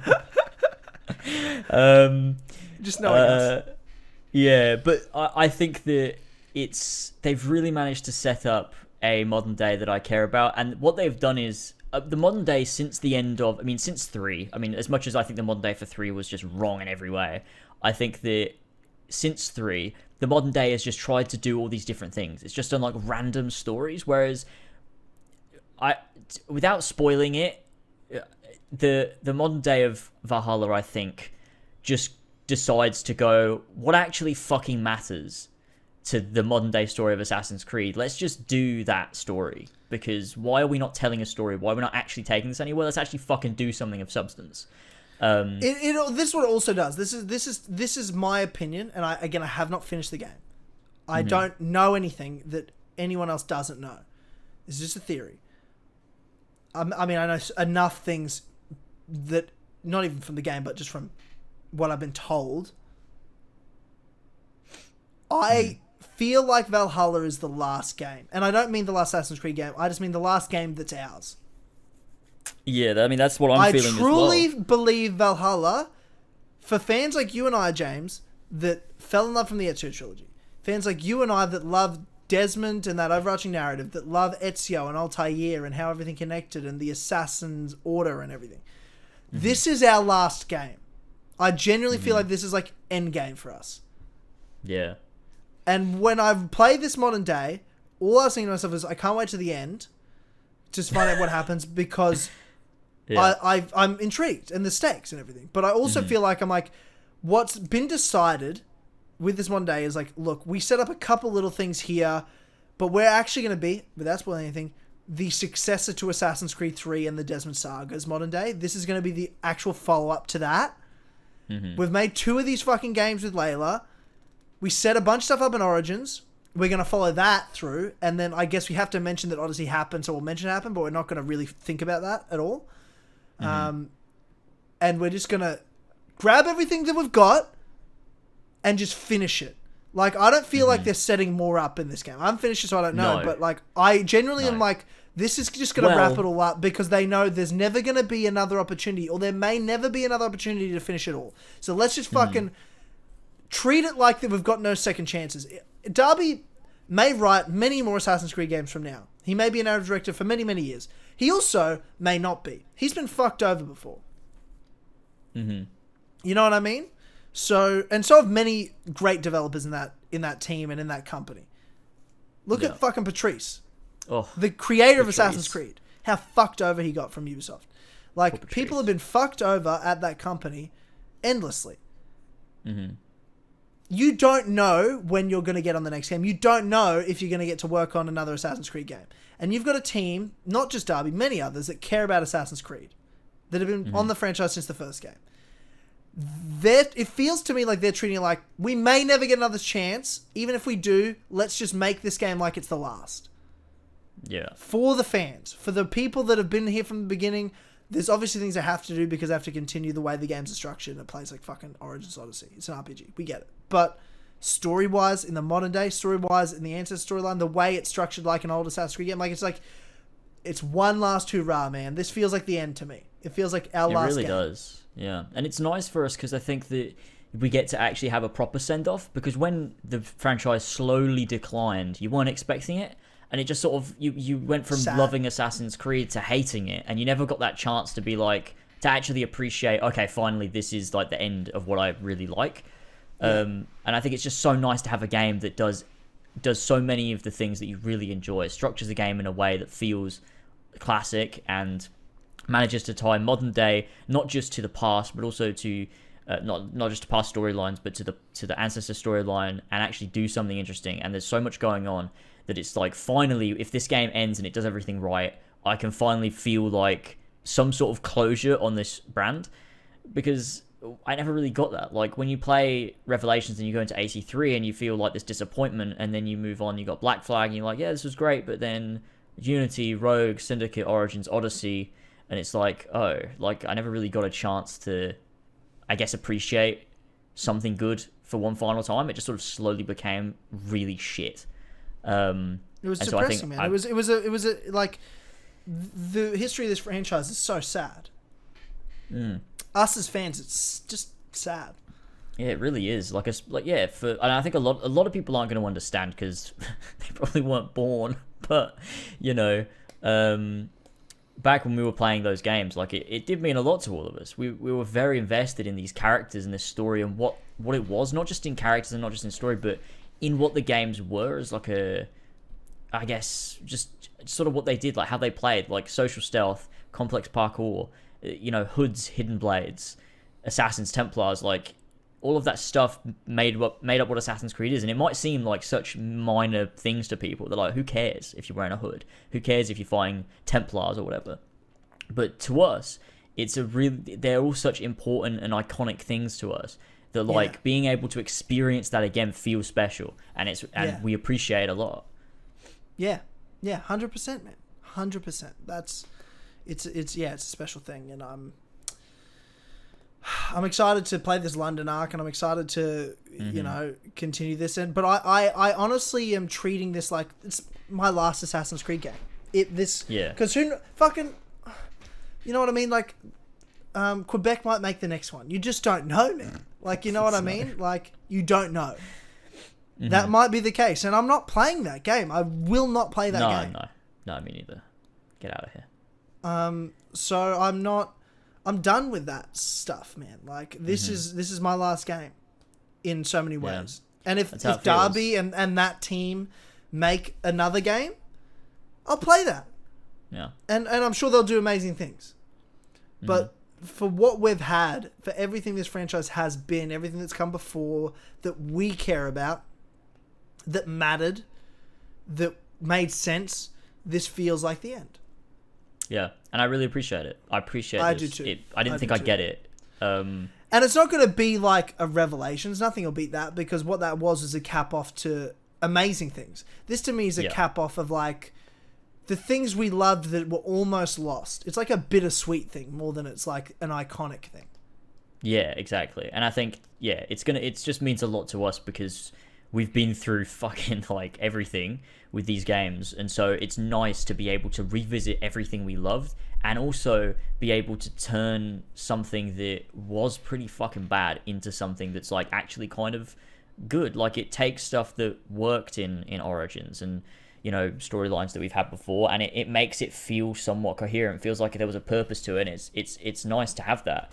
And so like playing, like having those stakes and playing the modern day and doing the truth sections. I don't know how many of the Animus Anomalies you've done, but I've done 2. I've done 4, I think. And they're really good as well. I really like the dialogues that you get, and you know, the little packet of information, and then like, you know, the actual puzzles themselves, they get really complicated. And it's cool. Dude, we're playing the truth again. I know. We haven't played that since the Ezio Trilogy. Like, there's things in this. I'm like, this is Ezio Trilogy stuff we're dealing with here. Also, there is a lot of too. Like Jesper Kid has just like fucking done his best work. You're going around East Anglia, and I'm like, what is this fucking like? Am I in like a Borgia Tower zone right now? Like, what's happening? Oh my god, yeah, it's so good. That stealthy music. Am I infiltrating like Castello San Angelo? Like, what's happening right now? Oh, it's brilliant. There's so many Brotherhood vibes in Valhalla, and it's brilliant. And the modern day music is just brilliant. Like, that's something they haven't done for so long, is I have actual modern day music, and it's by Jesper Kid. Like, it sounds so much like the spiritual successor of like that Desmond Miles music from Assassin's Creed Brotherhood. Just like that. Dude, that's an amazing so good piece of music. Oh my god, man. Like, there is so much of this, like there's so much they're doing in this game. It's like, okay, yeah, it's gameplay wise, like, it's the next RPG game. It's the RPG trilogy we're in right now. Mm-hmm. But then there's these little things in terms of the story, and also little things in terms of what the game gives you, that I'm like, this is the first game, and like, Black Flag is brilliant. It is one of my favorite games of the franchise. I never thought there'd be another game, like, it's the Ezio Trilogy, and then Black Flag for me. Mm-hmm. I never thought anything could beat Black Flag. Like, Origins I thought almost did, but then like you look back and like, nah, it's gameplay wise, you're not even close. You're not replayable. You're just a great character and some decent story. But like, it wasn't. Black Flag is phenomenal. Mm-hmm. But this game maybe won't be as good as Black Flag. I don't know. I haven't finished it, but it's doing Ezio Trilogy stuff that no game has done since the Ezio Trilogy. Mm-hmm. The truth elements to it, the way that assassins are done, the music, the vibe, like, it's honestly Ezio Trilogy shit. I mean, or original Assassin's Creed shit, because you throw AC1 into that as well, the original Ezio saga. That's one of the things I love, is that Valhalla is doing things that honestly we haven't seen since AC1, stuff that the Ezio Trilogy didn't even do. And I think that's something that I noticed. I said this on stream, was that this game hasn't done what some of the other games have done. Like, if you look at Unity or something, a lot of what other Assassin's Creed games have done is they've looked at the Ezio Trilogy and gone, how can we replicate this? Whereas I think Valhalla has looked at original Assassin's Creed and gone, how can we take what is the foundation and what is pure Assassin's Creed and do something with that? And there are a lot of things that are included from the Ezio Trilogy, but they haven't tried to capture the Ezio Trilogy in terms of, I guess what the Ezio games did were very specific to Ezio, whereas this game's like taken what is the foundation of Assassin's Creed in the first game, and how can we apply that to something else, a new setting, a new story, new characters. And there are certain things like, since Assassin's Creed 1, we have never really had an Assassin's Creed game where when you're walking through a city area, you feel like you need to be low profile. And there are, entire sections of this game, like when you're playing in London or when you're playing in Leicester or whatever, you need your hood up, you need your cloak on, you've got to be walking through these streets, you've got to be using social stealth. And it's actually incorporated into the game. Like, there are areas of this game that are forcing you into social stealth. You can't just be unless you want to. You can run through and get guards on you and fight everyone if you want. But like, if you want to play this like an Assassin's Creed game, the game is telling you to. And I think it's incredible. Like, I didn't know how social stealth would work. I wasn't sure if it was there as a gimmick, but like, it's literally there as like entire sections of the game are built around using social stealth. And I think that's amazing. Like, it feels very much like AC1. Like, when you enter a city with a group of monks, or when you're sitting down on a bench, or whatever it might be, I think it's pretty fucking incredible that social stealth is back in a big, proper way in this game. And it's incredibly satisfying. And it feels, there are a lot of AC1 type sort of elements to this. And it's pretty fucking crazy, especially in that London arc. Fucking wow. Yeah. Fuck. Dude. Valhalla. Better or worse than you were expecting? Oh, much better than I was expecting. Much and I was better? expecting it to be pretty good. Like, I was expecting it to be a good time. Even if just for story, but like, yeah, it's much better than I expected it to be. Yeah. I think it's a little better than I expected it to be, but I still haven't even played the best parts, obviously. No, you haven't gone into I'm yet to play the best ones. There's so many things I love about it. I'm enjoying the combat more than I did in the first 10 hours. This next 10 to 15 hours or whatever I played, like, I'm sort of just sort of getting used to it. When I changed the controls around, I enjoyed it a lot more. Changing it to X, to square and triangle, X and Y, and things like that, to the actual buttons. I've enjoyed just playing way better. I just hated the control scheme, to be honest, so much of it. But there's a lot of choices the game gives you to change the settings to what you want. Not enough, but a lot that I can make it feel a bit more how I want it to feel, like an older Assassin's Creed game that's a bit more intuitive as well, just gameplay wise. And with that, I've been able to enjoy it more. The story's fantastic. Thank you, Darby, and your whole team. Yeah. And I look forward to playing what you're saying is by far the best bits of the game in these next 3 arcs I play, and beyond that. We're not even, at Wessex and Winchester, with King Alfred, and how it's going to pay off. That's going to be interesting. That's going to be interesting. And then how's the modern day? And like, there's so much to know, and we're a couple weeks away from doing a spoiler cast. Like, I'm excited, and wow, yeah, there's a lot to break down, and a lot I can't wait to talk to you about after we react to it and see how it goes. So you and I are going to go crazy on this. It's going to be so fun to finally do a spoiler cast when we're done with everything and just be able to talk through. There's so much to talk about. Like, there is so much. I don't think there's been a game since Kingdom Hearts 3 that will have this much to fucking go into. It'll be like a 4-hour spoiler cast. Oh, it's going to be so good. And it's good as well for the people listening, because they know that we're not going to miss anything. Like, we will sit here for as long as it takes to go through everything. Like, there are so many. There's probably some spoiler casts out there. You can listen to people's breakdowns or whatever of the game, and they're going to miss so many things, and you're going to be frustrated. You can be like, "How did you not notice this thing? How did you not notice that?" We're not going to miss anything. We're going to go over everything. You know us. We know it all. No matter what minor detail you throw in, we're going to fucking know it. So, it's going to be the best place for an Assassin's Creed Valhalla spoiler cast. Yeah. When we talk about things other people won't even have noticed. So, yeah, that's what it's all about. And if we could get, I don't know, Darby on the podcast to also talk to us about the spoilers. And I'm going to say this publicly because I want it to happen, and maybe not, definitely have. I'm just, who gives a fuck? Been trying to make it happen. So, and the reason I'm saying it publicly is because it's been difficult, and I want it to happen. So let's put public pressure. On not Darby, not on him, but on Ubisoft. No, not on Darby. Not on Darby. I think we all know that he's more than happy to talk to us. No, give Darby a foot rub. I mean, the thing is, he might say something to us now because we know he listens to the show. So he might be like, "Hey guys, why'd you say that publicly?" So that might happen. Hey guys, don't say that. Yeah, don't say that. But you know what, Darby, you're the only one from Ubisoft that listens to us. I'm pretty sure. Maybe not. I don't know. Oh, But man. yeah, I need to follow up with that. Actually, I need to write that down on my to-do list. I need to put that down. But yeah, so excellent, dude. I think that's it. I don't think we need to get into any more detail until we're doing a spoiler cast, man. Let's get back into some gaming and play these things. Yeah, for sure. All right, ladies and gentlemen, that is it for this episode of the As Always podcast. Thank you so much for listening or watching on YouTube. Please like the podcast if you're on YouTube, and give us a 5-star review on wherever you're listening to us, Spotify, Apple Podcasts, everything like that. It really helps us out. And of course, if you like what you're listening to here and you want to hear more, head over to patreon.com/as always. And for just $1 a month, you get exclusive access to the best podcast on the internet, the Clubhouse podcast that's on every week this show isn't on, exclusive for just $1 over 95 episodes you can stream, plus lots of cool exclusives that are over there. Early access to big projects James and I do. Early access to the Cinema Room podcast when we do Spoilercast. I'm sure we'll do one for Cyberpunk and Melody of Memory and games like that, and even maybe Miles Morales and other shows that are going to come out. These Marvel shows, WandaVision at the end of the year, maybe The Mandalorian. I haven't watched a single episode of fucking season 2, but whatever. No, me neither. I don't want to.